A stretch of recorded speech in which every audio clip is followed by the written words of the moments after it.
Alrighty, we are recording audio. Yes, we are. Welcome to podcast number 5. We are at Reed Menzer Skate Park currently in York, Pennsylvania. We're out here for the ECX Mobile Sunday, and we brought a bus full of riders out, and we linked up with the community, and we just came out here to shred and do some riding.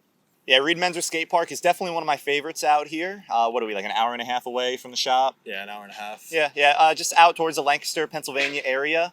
This is a great big outdoor concrete skate park. A handful of years ago, they expanded it, made it twice as big. Only place around here with a full pipe, which, I mean, I'm not going all the way around, but it's still fun to cruise in that thing. So, yeah, so if you guys are anywhere in the area, if you haven't ridden here, definitely come and check it out. It's a cool, very unique park. So like Wyatt said, we're out here for the Mobile Sunday. Yet again, another Sunday, every single Sunday. We're out here riding with the community, throwing a jam together, giving stuff out for free, having our pros sesh with the younger guys, trying to get all the riders from the area together, just having a good time every weekend. Yeah, I thought it'd be a good idea to bring the pod out, make it mobile, bring it out to have a skate park here behind us, and have some people pop in and out while we're doing it. Just kind of give you guys a different vibe. I know you guys have been liking the podcast, so I want to keep changing it up, want to keep it interesting, and want to keep you guys entertained and educated, because that's what we're here to do.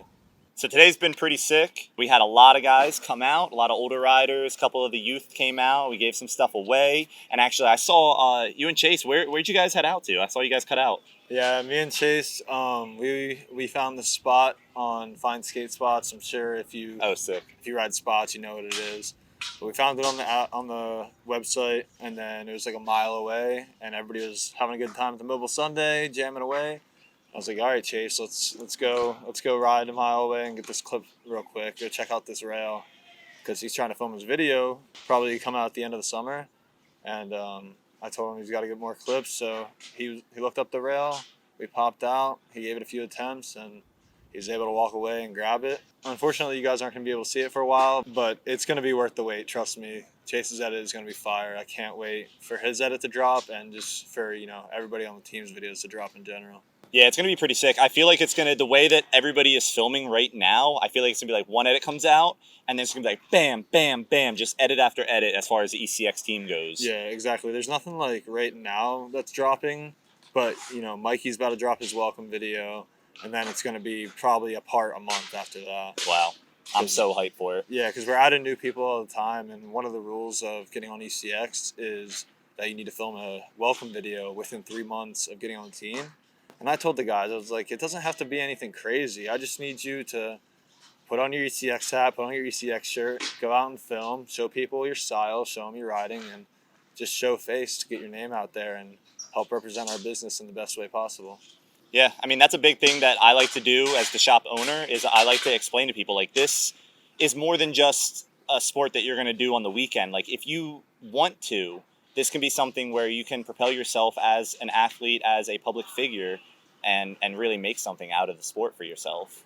Yeah, I think a lot of people don't take advantage of the social media grab we have. You can but with followers and interactions, that's a great way to show businesses that you know how to market yourself. And you can advertise for companies with your social medias. And I think a lot of scooter riders that have a decent following aren't taking adequate advantage of that right now.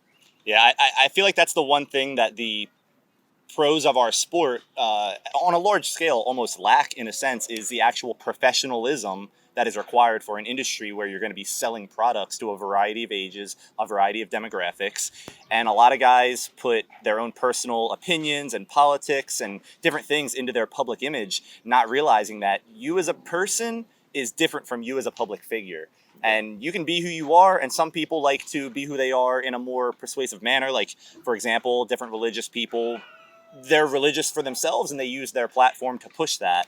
That's a different sort of a basis, because you're pushing an agenda, not just pushing you as an athlete.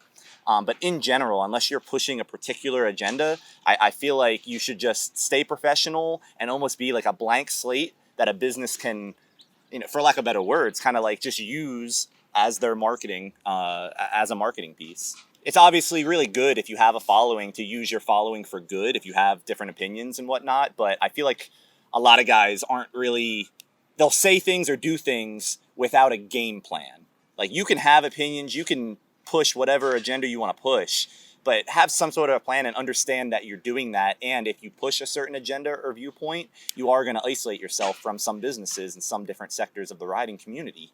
And if that's what you choose to do, that's fine. But I mean, I have tried my best to stay like almost like a neutral party when it comes to things like tricks and all, like we don't, as a shop or as a business, I don't cater to any certain style of riding. We cater to scootering. Yeah. I don't care if you're doing a backflip or a Manny.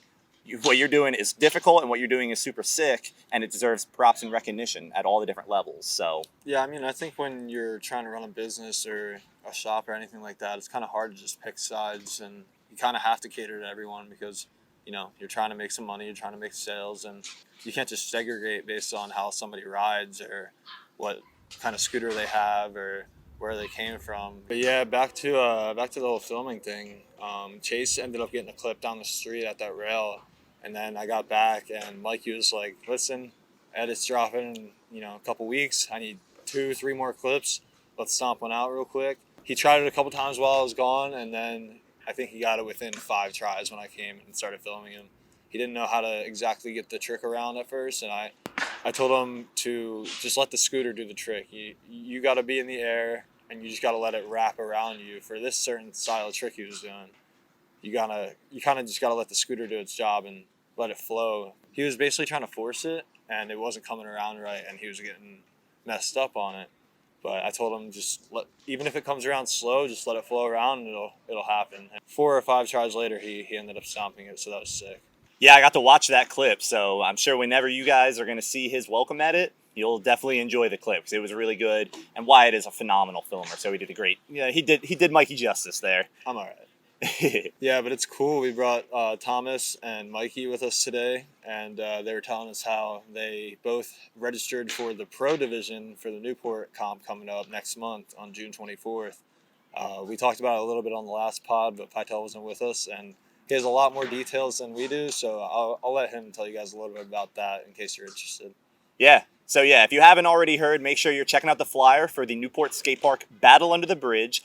Huge contest we got going on. I mean, we have a ton of cash that we got set aside thanks to Momentum Solar is the main sponsor for the contest. So the overall main goal of these competitions is to give back to the scooter community. So whether you're a youth that's going to just watch your favorite pro compete, or whether you're a pro that's going to come out and actually win for real cash. I mean, you as a pro rider have the potential to walk away from that Newport skate park that day with $2,000 in your pocket. If you get first place pro and you win best trick, if you're the best rider out there, you can pull up to Newport and walk out with $2,000 cash in your hand.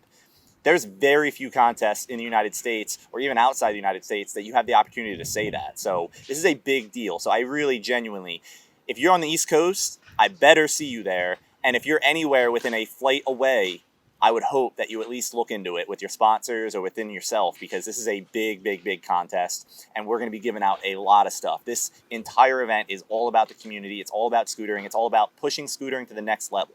The Newport Skate Park is a non-profit. So when you're paying $40 to enter, all you're doing is helping contribute to the things that cost the park money to run that event. But all the money is funneling back into the sport, back into the community, and back into your pocket. So yeah, so Mikey and Thomas were actually the first 2 people to pre-register for the Battle Under the Bridge scooter contest. So if you guys have not yet registered, it really helps out the park and me a lot when it comes to planning. You get to, you get special perks. You get into the park before the non-pre-registered people. That maximizes your practice time and your warm-up. So it really does make a difference for you. So please head to newportskateparkde.com, go to the competition page, read up, and then register, because this is going to be a phenomenal, huge event for the scooter community. Yeah, I'll stick the link down in the description for you guys. Whoever's interested in that, make sure you hit the description. I usually put any links down there from anything we talk about in the pod. But yeah, speaking of riding, I saw you riding today, Pytel. How was that? Yeah, no, I'm really excited. This is my 4th day back riding. I was just able to finally build my new scooter up. If you guys aren't aware, a couple months back, after a shin injury, I broke my wrist on one of the ECX team trips, our Virginia tour trip. Yep. On the last day, it was beautiful out. It was 100% my fault. I always stretch before riding. I got excited. I was like, wow, it's beautiful. And this is after, getting through the whole winter of, crappy weather. So I got excited, went out, did a board slide at a skate park that I wasn't familiar with. The coping just stopped, and I went forward. So it was my own fault, but it was a big bummer. So I'm really excited to be back out there, back riding. It makes a world of a difference mentally, physically. I mean, riding my scooter is the only way to live. So Yeah, I mean it happens, but at least you're back now, and we're on the come up. yeah, so I mean that's one thing. Like the Mobile Sundays, part of it is obviously all for the community, but a little bit of it is for me as well. Like I'm in the shop every weekend since I was 15 years old, and I usually like I see people and they're like, hey, and I love to see guys that come on into the shop, but I'm like, damn, it's so nice to see you. I wish we could ride, and because of my schedule, I work weekends always. I always have. So the Mobile Sundays were a big change, not just for the business, but for me personally, because now every Sunday, minus my injury, I get to ride with the community also. So everybody that's coming out to the Mobile Sundays, now, not only will I see you, but we're going to get the session. Like Pytel was saying, even if you got an injury, these Mobile Sundays are still so sick. Like I don't know if you guys know, but I've been injured for the majority of this year. I haven't really ridden seriously since about December of 22. I've been at almost every Mobile Sunday for the past 4 or 5 months, and I've had a great time every time, and I can't even ride. So, I mean...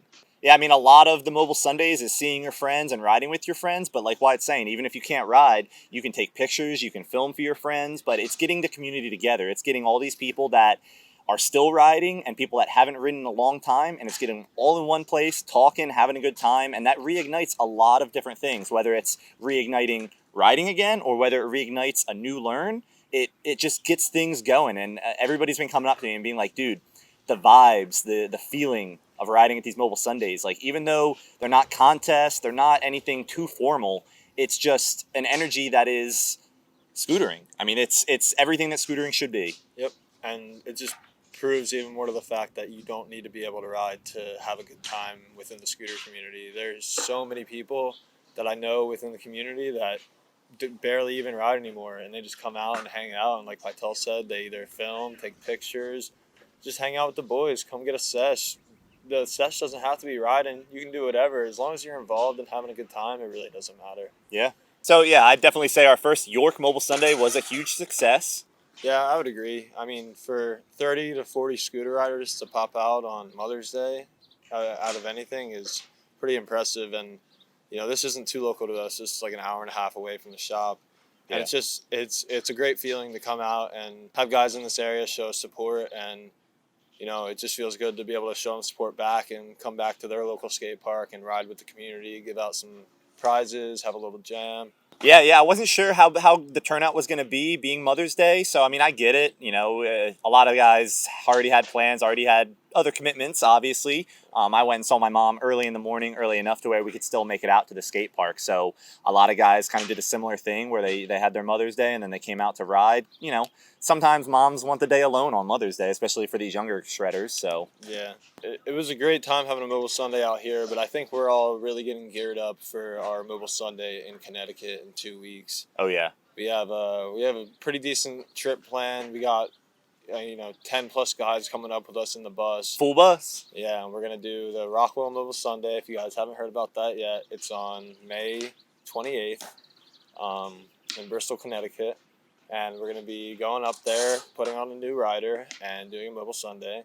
And you were just telling me that's Memorial Day weekend, right? It is Memorial Day weekend. We didn't even know that when we booked the trip. We were like, man, the prices in Connecticut are crazy expensive, and then we realized it's Memorial Day weekend, so that makes a lot more sense now that we know that in retrospect. Yeah. So that's the problem with doing it every Sunday. Sometimes that Sunday is going to fall on a holiday weekend. Exactly. We ran into the same thing when it was Easter, and we just didn't do one for that. But I was like, Mother's Day is important, but I feel like Easter trumps it. And Mother's Day is important, but a lot of guys are riding today regardless of a Mobile Sunday, so we figured we would still have the Mobile Sunday. Yeah, exactly. We try to ride every Sunday regardless, but yeah, we're getting ready for that trip to Connecticut. We are the way we do our trips is the shop's open Wednesday through Saturday, so at 6 o'clock when Pytel shuts the shop down, we all hop in the bus and head up to wherever we're going that weekend. So we're going to be doing the Mobile Sunday on that Sunday.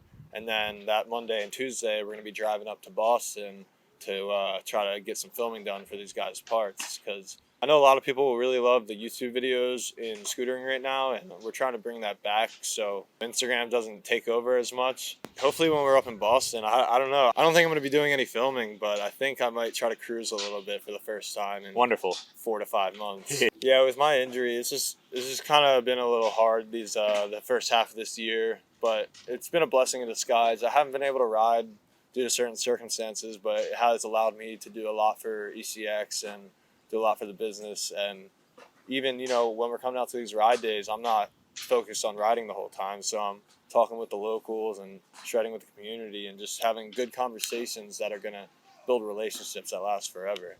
Yeah, I feel you. I mean, riding today was really, really good.